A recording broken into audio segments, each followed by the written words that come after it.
প্রত্যেকদিন হাজার মানুষ এই ফ্যামিলি কোর্টে ডিভোর্সের জন্য আসে। ডিভোর্সের নাম্বারস বেড়েই চলেছে, কম হচ্ছে না। যদি স্বামী একটা লয়ারের সাথে কথা বলে, তখন স্ত্রী অন্য কোনো লয়ারের সাথে কথা বলে, আর দুজনের মাঝে তাদের বাচ্চা একা হয়ে যায়। অফকোর্স ডিভোর্সের পরেও তাদের বাচ্চা মা কিংবা বাবার সাথে থাকতে পারে, কিন্তু সেই বাচ্চার ভবিষ্যতের কি হবে? যদি মা বাবার ভালোবাসাই সে না পায়, তাহলে ও সমাজে ভালোভাবে কি করে থাকতে পারবে? ও মেন্টালি ডিস্টার্ব থাকতে পারে।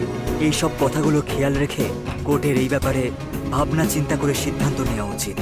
আমার ক্লায়েন্ট চায় যে স্পন্দনা নিজের মা আর বাবা। মামা, আমি মা বাবার সাথে থাকবো না, ওদের দুজনকে শুধু ঝগড়াই করতে দাও।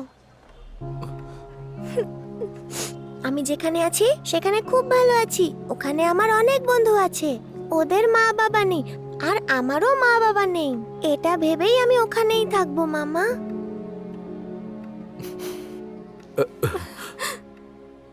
অনন্ত কৃষ্ণ, আপনি এই কোর্টে বলেছিলেন না যে বাচ্চাদের বোধ থাকে না যে তারা কোথায় থাকবে। দেখো, বাচ্চার সিদ্ধান্ত নিয়েছে, এই কোর্ট স্বামী স্ত্রীকে একসঙ্গে থাকার অনুমতি দিতে পারছে না, কিন্তু বাচ্চার প্রয়োজন অনুযায়ী সে যেখানে চাইবে সেখানে থাকতেই পারে। আজ থেকে স্পন্দনা চিলড্রেন হোমে থাকবে। ম্যাডাম ম্যাডাম ম্যাডাম আমার কথা শুনুন ম্যাডাম, প্লিজ ম্যাডাম। ম্যাডাম, আমি এই ডিভোর্স চাই না। ম্যাডাম মঞ্জুনাথ, মঞ্জুনাথ কিছু বলো না, তুমি চুপ করো, কিছু বলো না। ম্যাডাম আমি মঞ্জুনাথের ব্যাপারে কিছু প্রমাণ দেখাতে চাই। এই আমাদের ইগো, আমাদের মধ্যে যা সমস্যা আমরা মিটিয়ে নেব ম্যাডাম। আরে মঞ্জুনাথ, আমি তোমার উকিল, আমাকে কিছু বলতে দিতে আপনি হবে। চুপ করুন না স্যার, প্লিজ স্যার। কি ব্যাপার হলো বলতো? কি হচ্ছে? উকিল সাহেব, ওনাকে কথা শেষ করতে দিন। ম্যাডাম, আমার কাছে আমার মেয়ের ভবিষ্যৎ ইম্পর্টেন্ট ম্যাডাম। আমার স্ত্রীকে আমার চাই ম্যাডাম। ম্যাডাম, আমি একজন ভালো বাবা হয়ে অবশ্যই দেখাবো, আর একজন ভালো স্বামী হয়ে দেখাবো। প্লিজ ম্যাডাম, আমি এই ডিভোর্স চাই না ম্যাডাম, প্লিজ। হ্যাঁ ম্যাডাম, আমি আমার স্বামীর সঙ্গে ভালো করেই থাকবো, আর আমি বাইরের কারোর কথা কোনোদিন শুনবো না। আমার মেয়ের ভবিষ্যতের জন্যে আমাদের একসঙ্গে থাকাটা প্রয়োজন। আমি ডিভোর্স চাই না ম্যাডাম, চাই না। কোনো পরিবর্তনই কোর্টে সম্ভব নয়, সবার আগে পরিবর্তন আমাদের মধ্যেই আসে। সেই কথাটা বুঝিয়ে দিয়েছে স্পন্দনা, ওকে অভিনন্দন। মঞ্জুনাথ এবং সাবিত্রী দুজনেই একসঙ্গে থাকার সিদ্ধান্ত নিয়েছেন, সেই জন্য MC 1649 2017-কে অকারণ ঘোষণা করল।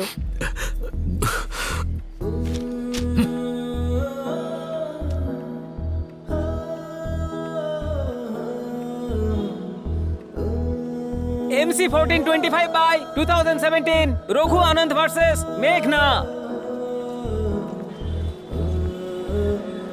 মামা, অনন্ত বাবা, তোমার জন্য আমার মেয়ের জীবনে আবার খুশি ফিরে এলো। তোমার ঋণ শোধ করতে আঙ্কেল, পারবো না। এর কারণ আমি না, আপনার নাতনি স্পন্দনা। তুমি চাইতে তো যে মা বাবা একসাথে থাকুক, তাহলে নাও, এবার একসাথে থাকবে। খুশি তো? এবার থাকবে তো?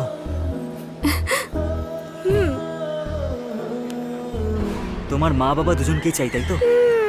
তাহলে কোর্টে আমি যা বলবো সেরকম বলবে। ঠিক আছে মামা। Very good.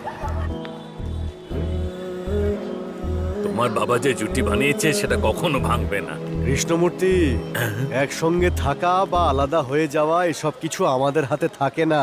এর জন্য অনন্তর আশীর্বাদ দরকার। বাবা, তুমি এখানে কেন? এখানে আসবে আমাকে বলনি তো? গতবার যে এসেছিলাম আমি কি বলে এসেছিলাম? সেই দিন আমি রাগের মাথায় তোমাকে কি না কি বলেছি, সেই জন্য আমাকে ক্ষমা করে দাও বন্ধু।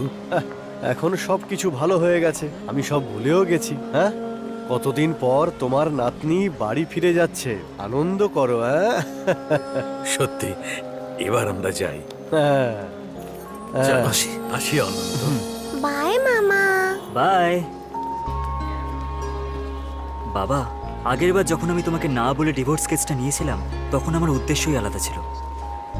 এখন এই উদ্দেশ্যের কথা ছাড়ো, কিন্তু তুমি যে খুশি আছো এটা আমার জন্য অনেক বড় ব্যাপার। তোমার উদ্দেশ্য যে ঠিক হবে সেটা আমি আগেই জানতাম। এরপর তুমি যা কিছু করবে আমি সেই নিয়ে রাগ করব না, কথা দিলাম। এই কেক দিয়েছে, তাড়াতাড়ি আয়। আমাকেও দাও। আমি নেব। আমাকে দাও না। আমারও চাই। ও দাদা, আমাকে দাও না। দাদা আমিও কেক মজা হবে। আমাকে কিন্তু দুটো দিতে হবে দাদা। Thank you thank you thank you. Hi. Cake নাকি? আমার তো খুব ভালো লাগে খেতে। ভালো তুমি লাগে। এখানে কি সবসময় আসো? হ্যাঁ, মাঝে মাঝেই আসি। এখানে যে বাচ্চারা থাকে তাদের কেউ কেয়ার করে না, আর এরকম প্রবলেমের জন্য আইনও কিছু করতে পারে না। ঠিক বলেছো, সলিউশনস আলাদা আলাদা হয় কিন্তু প্রবলেমস একসাথে থাকে, আর আমরা শুধু প্রবলেমসকেই দেখতে থাকি, যেটা সত্যিই কিন্তু ভুল। আচ্ছা, নিসার কেমন আছে? হ্যাঁ, ভালো আছে, কিন্তু আমি ওকে বিয়ে করছি না। আমরা দুজন স্বামী স্ত্রী হতে পারবো না, কিন্তু আমরা সিদ্ধান্ত নিয়েছি আমরা ভালো বন্ধু হয়ে থাকবো।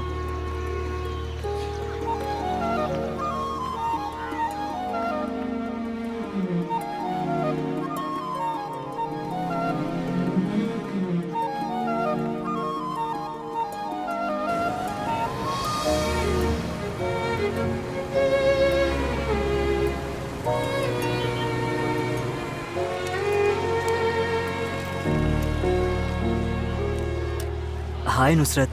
ও অনন্ত, তুমি এগুলো বিশ্বাস করো? এমনটা করলে কি তোমার সমস্ত সমস্যা দূর হয়ে যাবে? আমার সমস্যা দূর হবে কিনা বলতে পারবো না, কিন্তু যখন আমি ওখানে তালা ঝোলাই তখন আমার মনে খুব শান্তি অনুভব করি।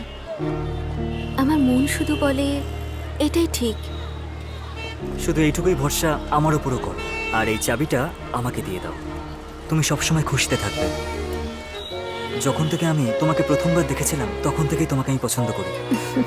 সেদিন থেকে আজ অব্দি আমার মনে শুধু তুমিই আছো, এটাই সত্যি। এরপর থেকে আর তোমাকে এই তালা ঝোলানোর কোনো দরকার পড়বে না। তোমার সম্পূর্ণ খেয়াল রাখবো। নুসরাত, আমাকে বিয়ে করবে? দেখো, আমি তোমাকে ফোর্স করতে চাই না, তুমি যা সিদ্ধান্ত নেবে সেটাই হবে। অনন্ত, তোমাকে বিয়ে না করার কোনো রিজন নেই, কিন্তু আমি বিয়ের এই সম্পর্ক কিছু বুঝতেই পারি না।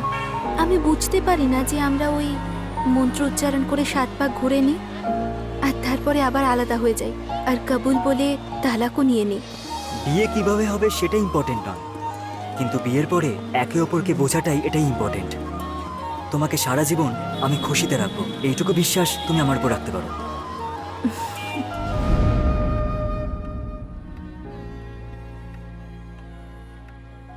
ওই গানটা যখন আমি তোমার গলায় শুনতে পেলাম তখন থেকেই আমার তোমাকে ভালো লাগতে শুরু হয়। আমি তোমাকে খুব পছন্দ করি। যেটা খালি চোখে দেখা যায় সেটা সম্পর্ক নয়, আর আপনি মনের মধ্যে ঢুকেও দেখতে পাবেন না। আমি বিয়ে করলে সেটা শুধু তোমাকেই করব, আর এই অনন্ত নুসরাতের আসার অপেক্ষা করবে।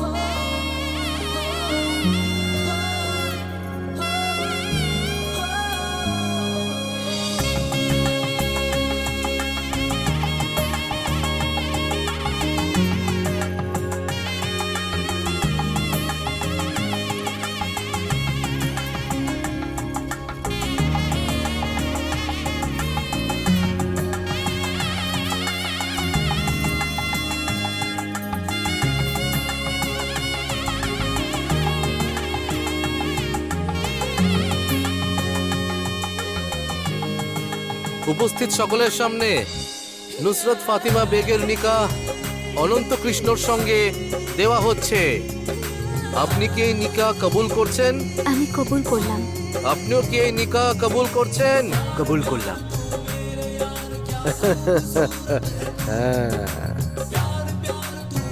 অনন্ত, আমি শুনলাম নাকি তুই দুবার বিয়ে করেছিস।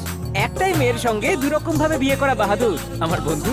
কনগ্রাটস। দেখ, বিয়ে করার সিদ্ধান্ত আমরা নিই, আর তারপরে মা বাবারও ইচ্ছের দরকার হয়। কি বলছিস ভাই, কিচ্ছু বুঝতে পারছি না। আব্বু, এইসব যা হচ্ছে এটাই আল্লাহর ইচ্ছে। তোমার জামাই তোমার মেয়েকে তালাক দিয়ে চলে গেছে,